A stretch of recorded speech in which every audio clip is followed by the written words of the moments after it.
Think about the English you learn in a standard textbook. Right. It's formal, right? Oh, very formal, yes. Yeah, it's kind of stiff.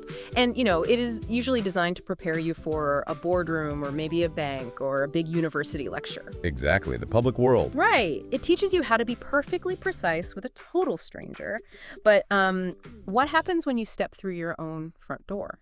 That is the big question. It really is a completely different landscape in there. It really is. Today, we are looking at a fascinating source document. It's called Texto Colado, and it proves that the most important English you will ever learn is, well, it's not taught in a business class. No, definitely not. No, it is spoken over a plate of hot food in your kitchen.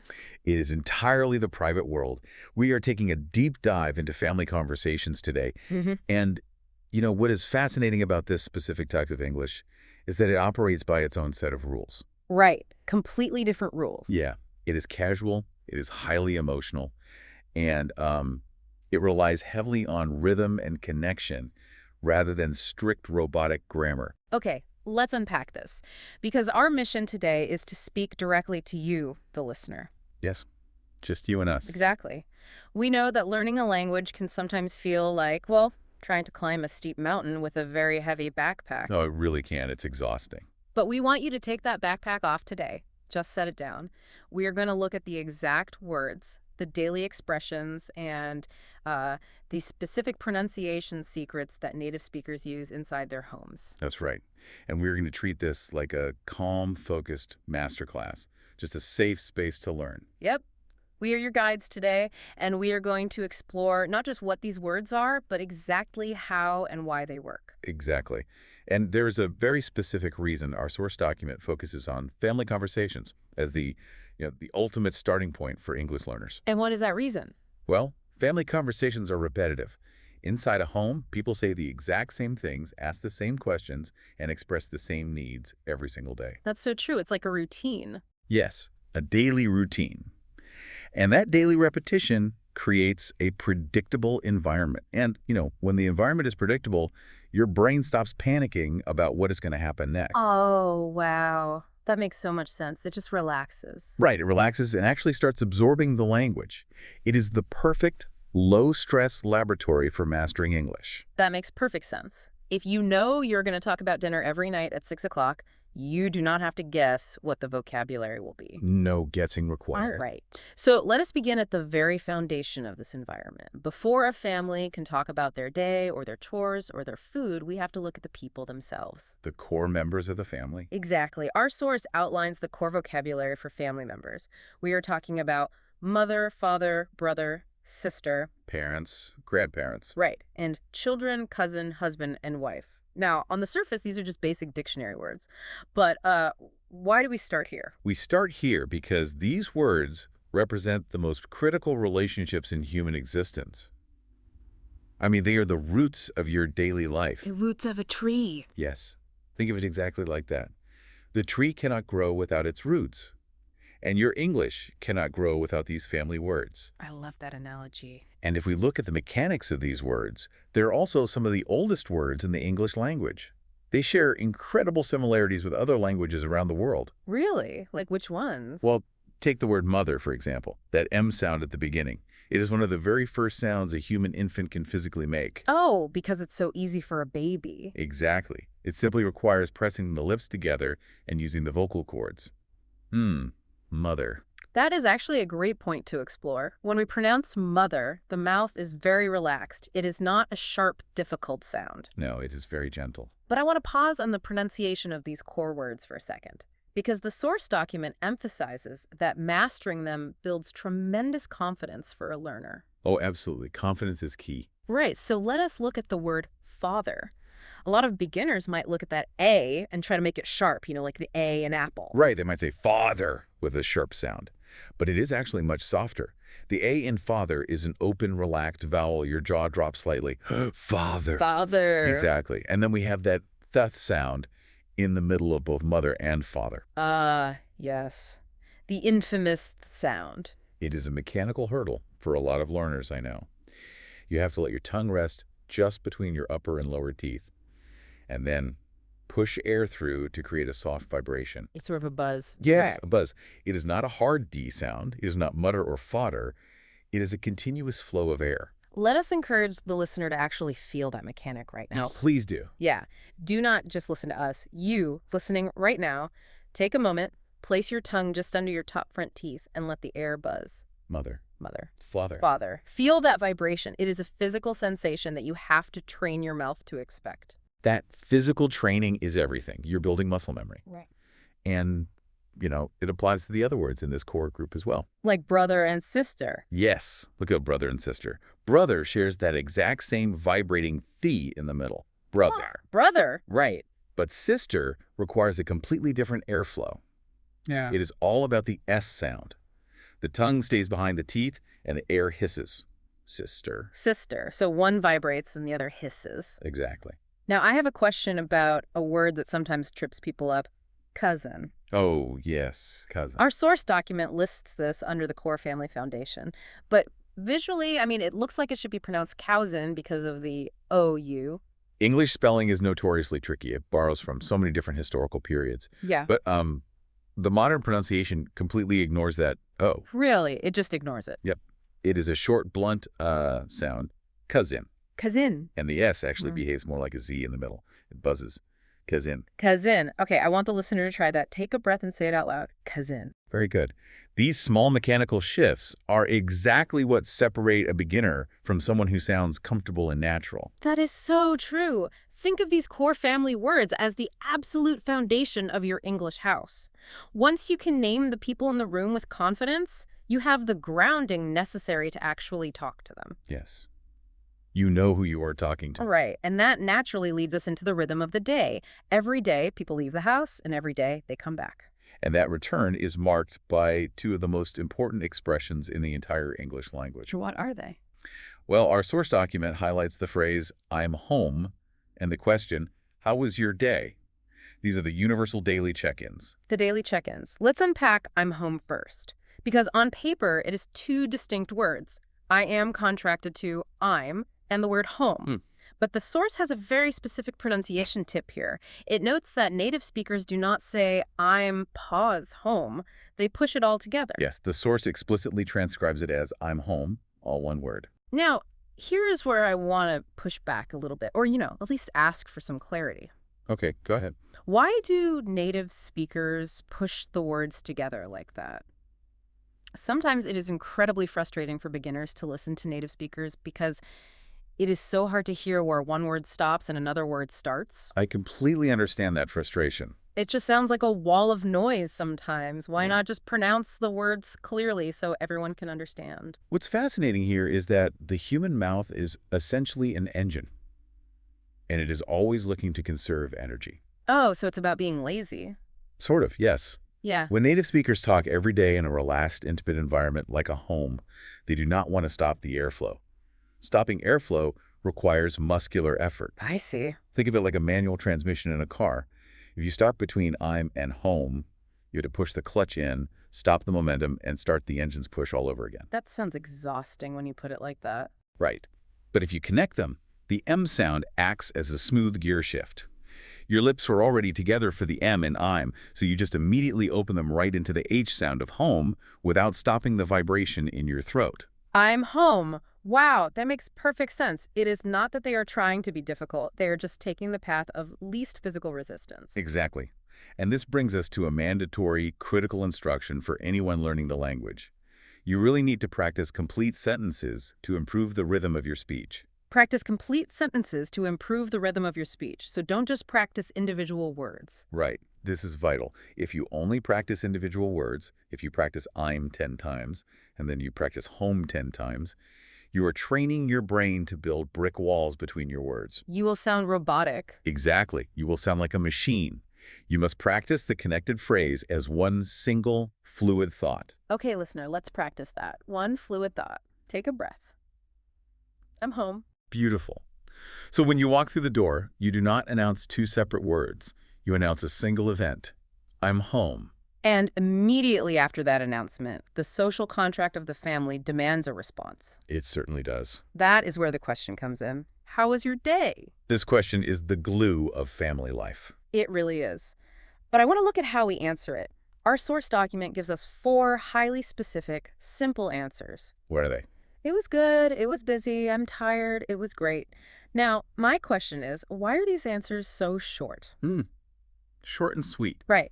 If my day was busy, shouldn't I say I had 14 meetings and my boss was angry and the traffic was terrible? You might eventually get to those details, sure, but the initial response is meant to be a summary. It is an emotional temperature check. A temperature check. Yeah. When you walk in the door, the other person is just trying to gauge where your head is at.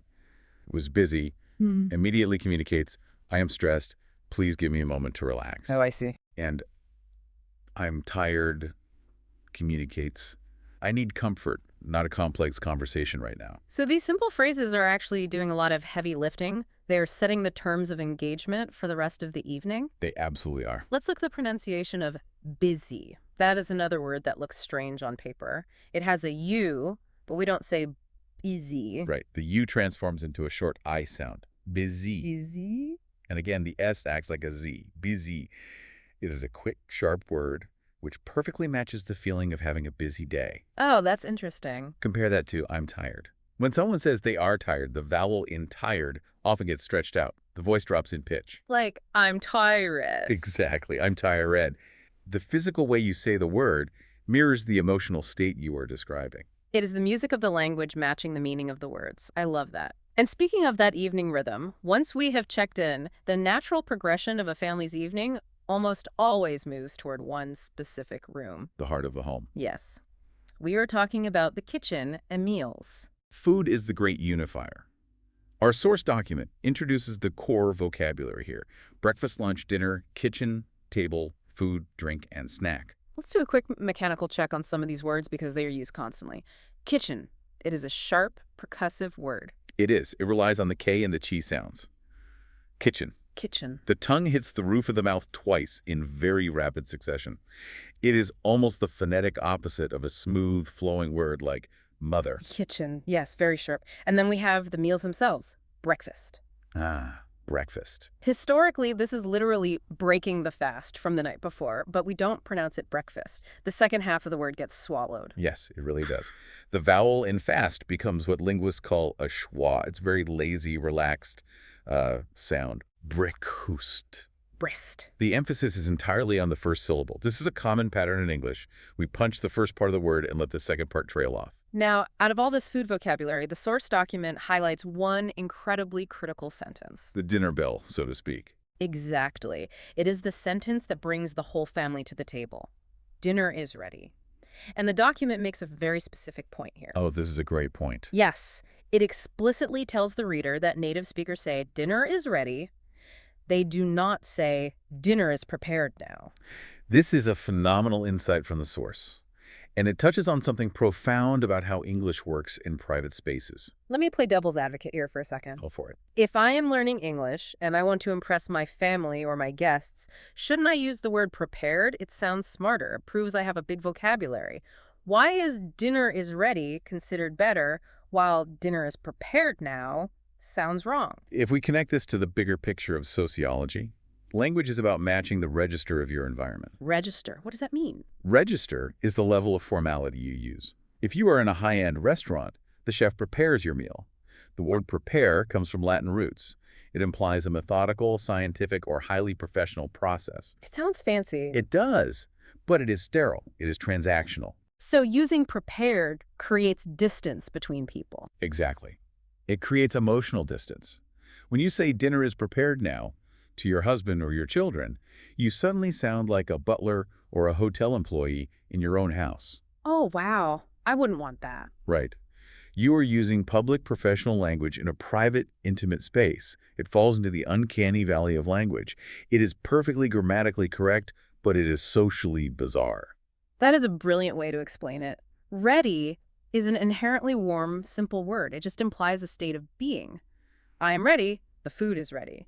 It is an invitation, not a professional status report. And that warmth is exactly what you want when you are calling people to gather around a table. It is relaxed. It fits the home perfectly. I want you, the listener, to visualize this, because context is how language locks into your memory. Yes, close your eyes if you can. Imagine standing in a warm kitchen. You can hear the food sizzling on the stove. You wipe your hands on a towel. You look into the living room where your family is, and you want to invite them to this warm space. You don't give them a status report. You just invite them. Dinner is ready. Feel the difference in the intention behind those words. Listeners, say it with me softly. Dinner is ready. Dinner is ready. That intention changes everything. And of course, getting that dinner ready and cleaning up after it brings us to the next massive component of family conversation. Chores. Yes, chores. A family is not just a group of people who eat together. They are a team that has to manage a shared living space. Which means someone has to do the work. Section 4 of our deep dive, or rather the next logical step in our journey through the home, is teamwork. And teamwork requires asking for assistance. Our source document introduces the phrase that is arguably used more than any other in a busy house. Can you help me? Can you help me? Can you help me with dinner? Yeah. Can you help me clean the kitchen? Can you help me with my homework? It is the universal request for collaboration. But let's look at the pronunciation tip provided here. Just like with I'm home, native speakers apply the engine gear shortcut to help me. They do. They do not say help. Pause me. They connect it. Yes. The phonetics here are very specific. The word help ends with a P sound, which means your lips are pressed tightly together to block the air. Right. The word me begins with an M sound, which also requires your lips to be pressed tightly together. Oh, I see where this is going. So instead of opening the lips after the P, just to close them again for the M, the native speaker simply holds the lips closed. The P directly becomes the M. It sounds like help me. It's efficiency again. The mouth refuses to do double the work. Help me. Exactly. Listener, try that. Press your lips for the P and hold them for the M. Help me. Help me. And when you ask someone to help you, it is usually to tackle the vocabulary of chores. The source gives us a great list. Clean, wash, cook, vacuum, laundry, dishes, trash, and bedroom. Let's pull out a couple of these words because they have fascinating quirks. Like vacuum. Yes, vacuum. That has to be one of the strangest looking words in the English language. Two E's right next to each other. It looks so weird on the page. It is an oddity. It originally refers to a space entirely devoid of matter, the vacuum of space. But in the home, it became the machine that uses negative pressure to suck up dirt. So how do we actually say it? Phonetically, we pronounce it vacuum. The UU turns into a Y sound followed by a long OO. A vacuum. Exactly. And then there is trash. The document specifically warns beginners about the vowel sound in this word. It notes that the A sound in trash is much stronger and sharper than people expect. Beginners often want to soften it into trash using a soft European-style A. Right, they try to make it sound polite. Yes, but in American English, this is what we call the ash vowel. It is aggressive. Your mouth opens wide and the back of your tongue drops. Trash. Taste of the sound you make when a doctor tells you to open wide and say, ah, but push it forward so it sounds almost nasal. Trash. Yes, trash. And it makes sense that the word describing garbage sounds a bit harsh and unpleasant, doesn't it? It really does. But let's move to the most important grammatical insight in this part of the document. This is a big one. The source gives us the sentence, I need to clean my room. And it explicitly states, we say clean my room. We do not say make my room clean. This is a classic trap for English learners. And it is a perfectly logical trap, to be fair. Right, because if my room is dirty, I need to perform an action to force it to become clean. So make my room clean translates perfectly in a lot of other languages. Why is it wrong in English? It comes down to how English treats certain adjectives. In English, clean leads a double life. A double life, like a spy. Kind of. It is an adjective, a describing word, as in the room is clean. But it is also a fully functional verb, an action word, as in I will clean the room. Oh, see. Because English gives us a verb that perfectly describes the action, using the construction make it clean is grammatically clumsy. Here's an analogy to help lock this into your memory, listener. Imagine you are walking through a park and you are trying to get to a fountain on the other side. Okay, I'm picturing the park. There is a beautifully paved sidewalk that goes straight from where you are to the fountain. That sidewalk is the phrase, clean my room. It is direct, it is smooth, and it gets you exactly where you want to go. I like this. But instead of taking the sidewalk, you decide to walk all the way around the outside fence of the park through the mud to get to the same fountain. That sounds terrible. That long, muddy, awkward walk is the phrase, make my room clean. Why take the long, awkward way around when English has built a perfect, direct sidewalk right in front of you? I love that analogy. Always take the grammatical sidewalk. When a word can be both an adjective and a verb, use the verb form to save time. It is faster and it sounds vastly more natural to a native ear. So we have covered the physical spaces, we've covered the meals, the chores, the daily check-ins. You've done a lot of work. But a house is just walls and a roof until you look at the psychology of the people inside it. That is very true. And that brings us to the emotional core of family English. Our source document dives deep into the vocabulary of sharing feelings. Because the home is the ultimate safe space, isn't it? It is the place where people do not have to hide how they feel. Exactly. The document provides a spectrum of emotional vocabulary. Happy, sad, tired, worried, excited, angry, relaxed, and nervous. Let's focus on how these words are actually deployed in this sentence. The text gives us, "I'm really tired today," and it includes a pronunciation focus on the word really. Really? Let's look at that. Yes, on paper, really looks like it should have 3 syllables, or at least a very distinct transition. Really. Really? But the text points out that native speakers crush this word down into 2 very fast, tight syllables. Really. I'm really tired. Yes. It acts as a magnifier. Yeah. And when someone in your family says that, when they drop their bags, sigh, and say they are really tired, the English language has a very specific, almost reflexive question that you are supposed to ask. What's wrong? What's wrong? It is the skeleton key to emotional intimacy in English. But again, we look at the mechanics. The text notes that native speakers pronounce this as a single pushed-together block. What's wrong? Yes. What's wrong? The S sound at the end of what's blends instantly into the R of wrong. What's wrong? Exactly. But I want to pause here because the mechanics of the mouth are only half the story. Oh, what's the other half? If we connect this to the bigger picture of human empathy, the words "what's wrong" can mean 2 entirely different things depending on how they exit your throat. Absolutely. Tone of voice is the invisible grammar of English. That is a great way to put it. Invisible grammar. If you say "what's wrong" with a sharp, high-pitched, fast voice, you sound irritated. You sound like you are saying, "Why are you bothering me with your bad mood?" Right. If I snap, "What's wrong?" it is an accusation, not a question. But if you drop the pitch of your voice, slow the words down slightly, and soften the consonants, it becomes a blanket of comfort. What's wrong? Yes, what's wrong? You are creating an acoustic safe space for the other person to share their burden. And when they do share that burden, the document gives us the universal response of family comfort. Don't worry. Don't worry, everything is okay. Don't worry about school. I'll help you. The pronunciation of worry is fascinating here. The text guides us to say worry. Worry. The O sounds like a U. It is a very round, soft sound in the mouth. It doesn't have any sharp edges. And that is exactly what you want when you are calming someone down. You don't want sharp, percussive noises. You want soft, round sounds. The acoustics of empathy.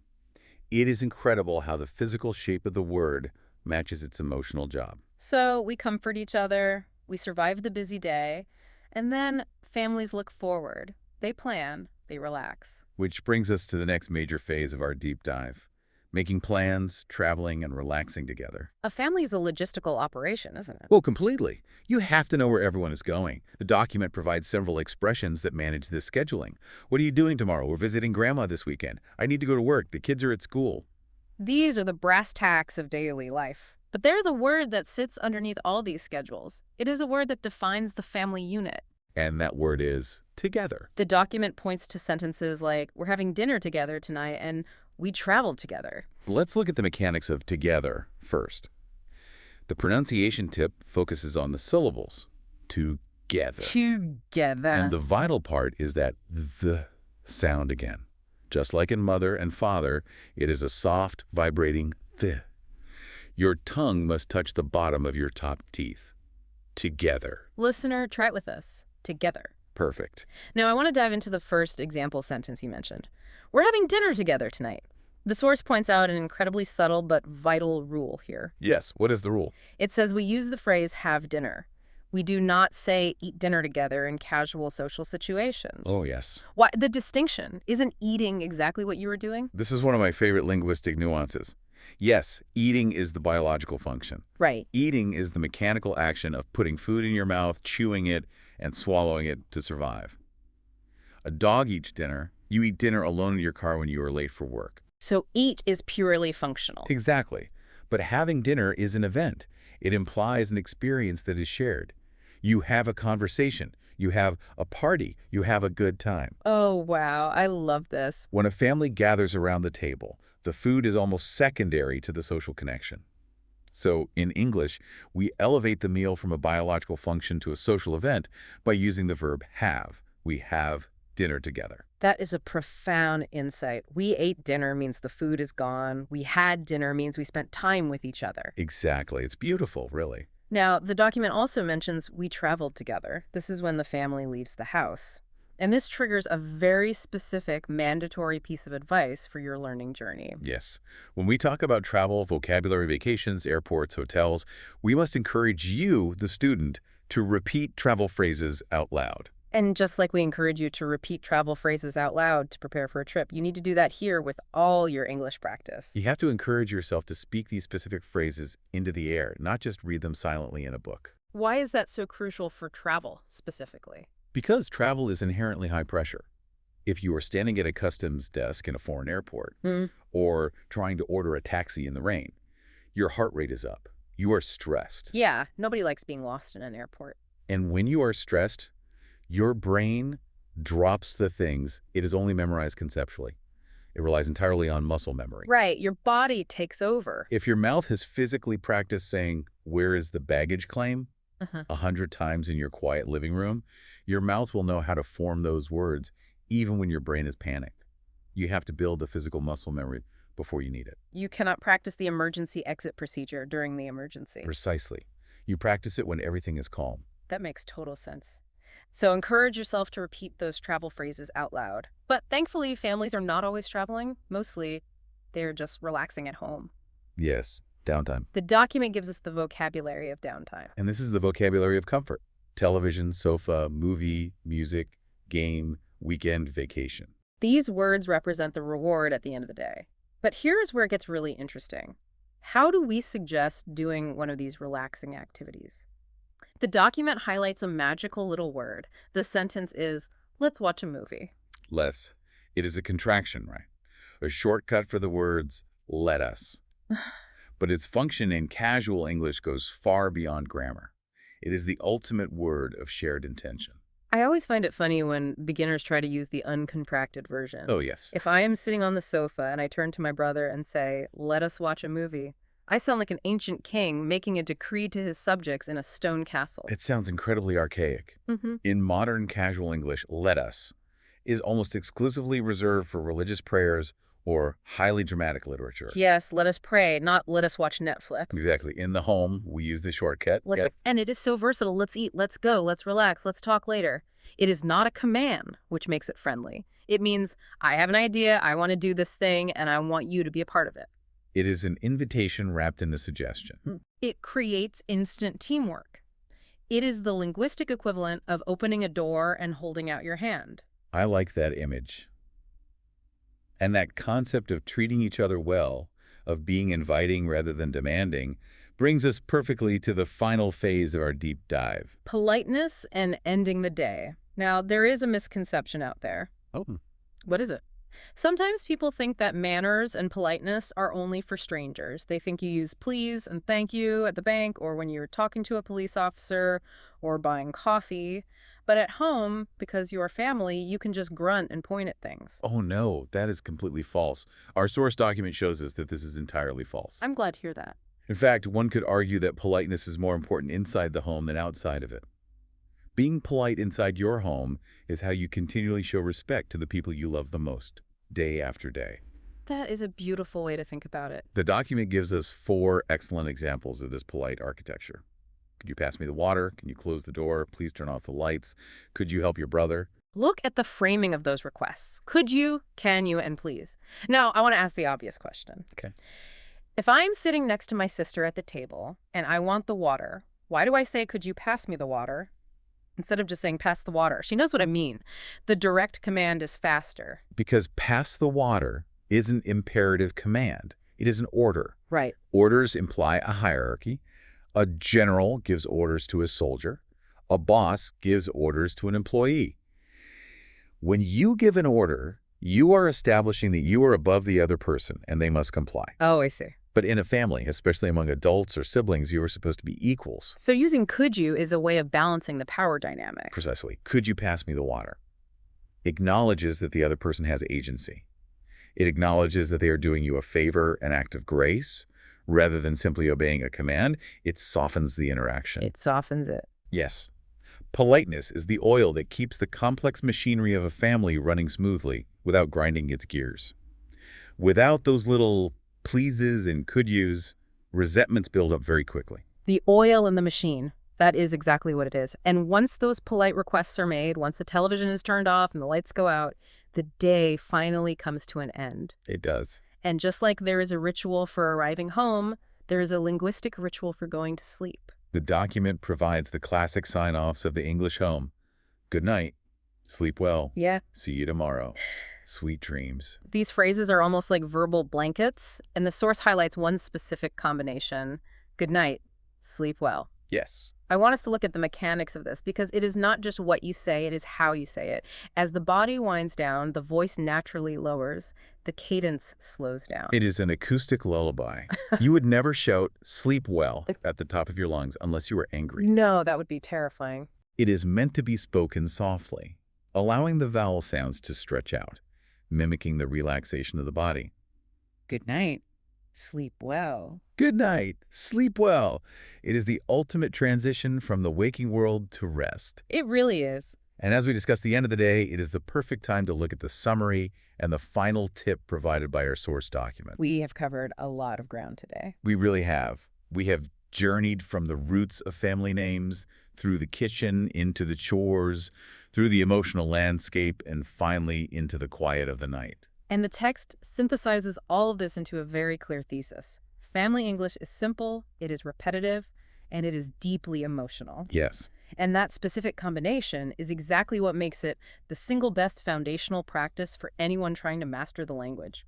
The document leaves us with 4 pillars for success: listening, repetition, daily exposure, and natural expressions. Let's break those pillars down so they aren't just buzzwords. Listening doesn't just mean hearing the words, right? It means paying attention to the mechanics we talked about today. How do the gears lock together in help me? How does the tone drop in what's wrong? Exactly. Active listening.